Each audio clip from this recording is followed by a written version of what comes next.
സ്നേഹമുള്ളവരെ, നമ്മൾ നോൻപ് കാലത്തേക്ക് പ്രവേശിച്ചിരിക്കുകയാണ്.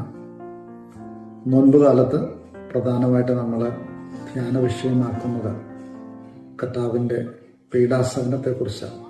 അതുകൊണ്ടാണ് നോൻപ് ആരംഭിക്കുമ്പോൾ നമ്മൾ കുരിശിൻ്റെ വഴിയിൽ നിന്ന് എല്ലാവരും പങ്കുചേരുന്നത് കൊണ്ട് തന്നെ കർത്താവിൻ്റെ പീഡാസഹനവും കുരിശുമരണവും ഉത്ഥാനവും അത് നമുക്ക് പ്രത്യാശയേകുന്ന ഒന്നാണെന്നുള്ള നമ്മൾ ജീവിക്കുന്ന ഈ കാലയളവിൽ സഹനങ്ങൾ മനുഷ്യരെ സംബന്ധിച്ചിടത്തോളം അത് അസഹിഷ്ണുതമായിട്ട് മാറിക്കൊണ്ടിരിക്കുന്ന ഒരു കാലഘട്ടം. സഹനങ്ങൾ ജീവിതത്തിൽ വരുമ്പോൾ അത് ദൈവത്തെ അറിയാനായിട്ടുള്ള ഒന്നാണ് എന്ന് മനസ്സിലാക്കുവാനായിട്ട് നമ്മൾ പലപ്പോഴൊക്കെ പരാജയപ്പെടുന്നുണ്ട്. അപ്പോൾ സഹനങ്ങൾ നമുക്ക് നൽകുന്ന വലിയൊരു പ്രത്യാശയുണ്ട്.